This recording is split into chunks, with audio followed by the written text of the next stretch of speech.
बिजली चोरी का, जिसको लेकर संभल में खबरें सामने आई थी, उस पर कैसे एक्शन हुआ है, चलिए वो जानकारी आपके सामने रखते हैं, आपको बताते हैं। दरअसल संभल में 2 महीने में 285 एफआईआर दर्ज की गई हैं। जियाउर रहमान बर्क को आप यहां देख रहे हैं, इन पर भी बिजली चोरी का आरोप था।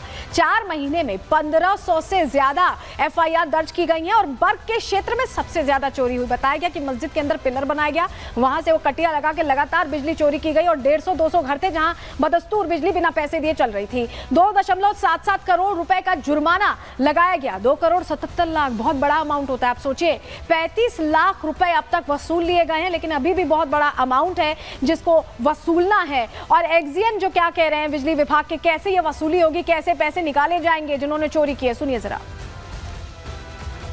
जनवरी और फरवरी माह में जनवरी में 167 इस टाउन संभल में ही 167 चोरी पकड़ी गई थी। इसमें 181 लाख का जुर्माना लगाया गया है और फरवरी में 118 चोरी पकड़ी गई, जिनके अगेंस्ट में 96 लाख का जुर्माना लगाया गया है। और इसी सापेक्ष में जनवरी में 23 लाख की वसूली और फरवरी में 12 लाख की वसूली हो चुकी है। और इसके साथ ही इन सब का असर अच्छा पड़ रहा है कि हमारी एनर्जी जो हमारे यहाँ पे खपत है, जो एनर्जी इनपुट है हमारे डिवीजन की, काफ़ी कमी आई है। इधर सितंबर माह से देखा जाए, जब से अभियान चल रहा है काफ़ी तेज़ी से, तो अब तक जनवरी तक में हमारे लगभग 24 मिलियन यूनिट एनर्जी कम हुई है पिछले साल की अपेक्षा में। तो देखा आपने, अलग अलग मामलों को लेकर संभल लगातार चर्चा में बना हुआ है। क्या होता है यहाँ पर हमारी नजर रहेगी, लेकिन आगे बढ़ रहे हैं, अगली खबर की ओर बढ़ रहे हैं और अब बात करने वाले अजमेर की, जहां पर ब्लैकमेलिंग कांड का पर्दाफाश हुआ है। बात अभी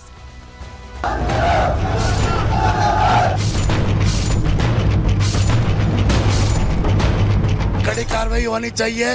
ये घटना शर्मसार करने वाली है। दरिंदों को फांसी की सजा हो जिन्होंने हमारे बहू बेटियों के ऊपर इस तरह का ये अत्याचार हुआ है।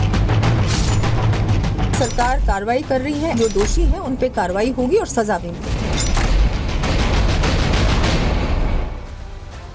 अगर आपकी बच्चियां स्कूल जाती हैं तो ये खबर आपके लिए बहुत ज़रूरी है, सचेत करने वाली खबर है, क्योंकि कुछ जिहादी सोच के लोग, उनकी नज़र उन स्कूली बच्चियों पर है और वो उन्हें अपने जाल में फंसाकर ब्लैकमेल कर रहे हैं। खबर अजमेर से है, लेकिन चेतावनी पूरे देश में उन बच्चियों के पिता माताओं को है जो सोचते हैं कि वो अपनी बच्ची को पढ़ाने भेज रहे हैं और वो चाहते हैं कि वो आगे बढ़े, लेकिन कुछ ऐसी सोच के लोग कहीं उन पर हावी तो नहीं हो रहे। इस खबर को देखकर आपको समझना होगा। चलिए सबसे पहले ज़रा आपको हम जानकारी दें कि क्या हुआ क्या है अजमेर में। दरअसल अजमेर में ब्लैकमेलिंग करके जो बच्चियां हैं, 12वीं तक की बच्चियां, स्कूल में पढ़ने वाली बच्चियां, उन्हें फंसाया गया और इस मामले में 11 आरोपी अब तक गिरफ्तार किए जा चुके हैं। ये सारे आरोपी विशेष समुदाय से हैं। शिकंजे में पूर्व पार्षद हाकिम आया जो पूरा ये सिंडिकेट चला रहा था। फंडिंग की भी पड़ताल की जा रही, क्योंकि पैसों का लेन देन भी चल रहा था, इसके लिए पैसे दिए जा रहे थे। रेट तय था हिंदू बेटियों का।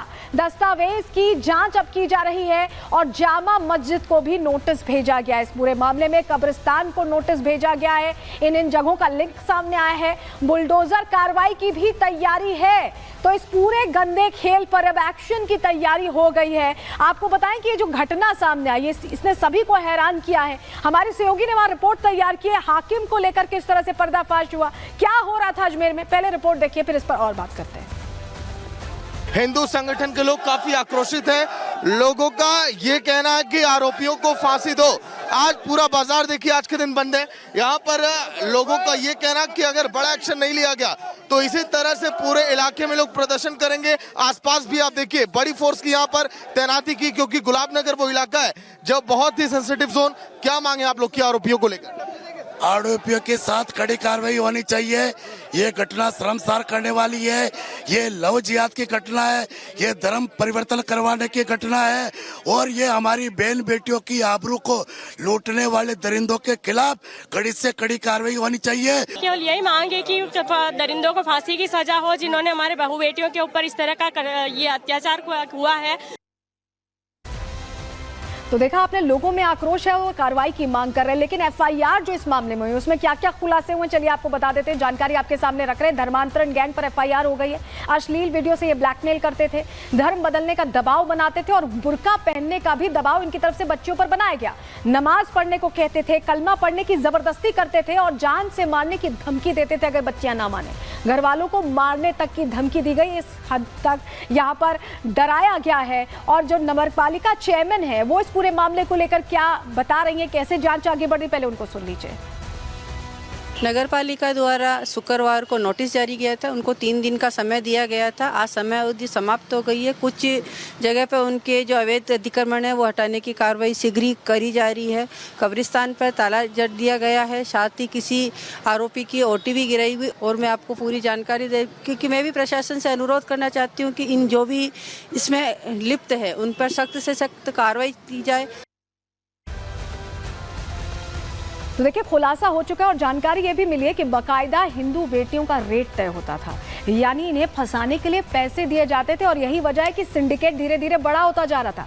किस तरह से ये काम करते थे जरा आपको बता रहे हैं, जानकारी आपको दे रहे हैं। कुकर्म की पूरी रेट लिस्ट तैयार थी। अगर ब्राह्मण लड़की का आपने धर्म परिवर्तन करा दिया या उसे फंसा लिया तो उसके लिए 20 लाख रुपए तय किए गए थे, और अगर दलित लड़की है तो 10 लाख रुपए दिए जाते थे। ये पैसा देता कौन था, कहां से ये पैसे आते थे, ये तमाम प्रश्न हैं जिनका जवाब तलाशने की कोशिश की जा रही है। हमारे सहयोगी सागर की रिपोर्ट आपको दिखा रहे हैं।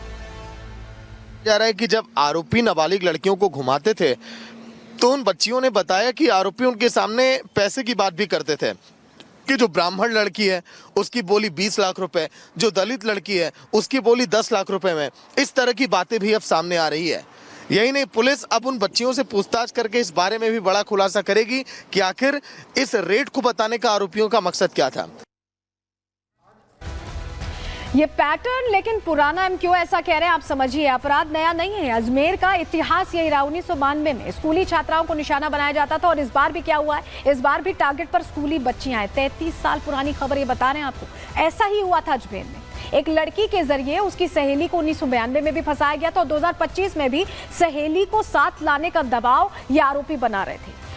उस वक्त न्यूड फोटोज खींची गई थी और ब्लैकमेलिंग की गई थी 33 साल पहले, और अब आपत्तिजनक वीडियोस बनाकर ब्लैकमेलिंग की गई। यानी पैटर्न वही है। देखिए, अपराधी पैटर्न वही फॉलो कर रहे हैं जो पहले का था।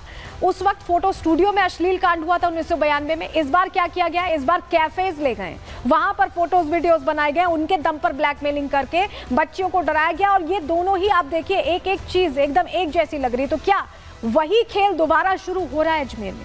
ये प्रश्न बन रहा है, क्योंकि इस बार भी ब्लैकमेल वैसे ही कर रहे हैं जैसे 1992 में किया गया था। तब भी बच्चियों को डराया गया था। ब्लैकमेलिंग के मामले में तब 18 आरोपी पकड़े गए थे। इस बार 11 आरोपी पकड़े गए हैं 2025 में। लेकिन आपको बताएं कि 1992 में इंसाफ 32 साल बाद मिला।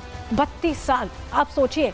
और अब जो ये मामला सामने आया है, इसमें इंसाफ कब मिलेगा, ये प्रश्न है, क्योंकि बहुत सारी चीजें हैं इससे जुड़ी। इसी से जुड़ी एक रिपोर्ट देखिए। इन्होंने ये कुकर्ते करा है, उनके घरों पे बुलडोजर चलना चाहिए। कानून को इतना सख्त बनाए कि कोई भी व्यक्ति एक कदम नहीं उठा सके। ऐसा प्रतिकार होगा जिसकी कल्पना किसी ने नहीं की होगी। ये नारेबाजी, ये गुस्सा, ये आक्रोश बेटियों के दुश्मनों के खिलाफ है। उस धर्मांतरण गैंग के खिलाफ है जिसने एक बार फिर से राजस्थान के अजमेर को शर्मसार किया है। अजमेर के ब्यावर जिले में धर्मांतरण का सच जब से सामने आया है, दरिंदों को सजा दिलाने के लिए आवाम सड़क पर है। बच्चों के साथ रेप और लव जिहाद के मामले में लोगों का गुस्सा हर दिन बढ़ता जा रहा है।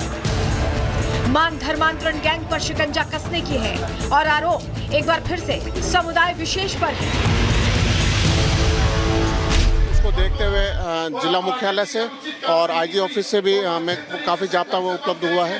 तो हालांकि भीड़ किसी भी तरह के कोई इस तरह नहीं है। सभी संयमित रूप से अपना जो रोष है वो प्रकट कर रहे हैं।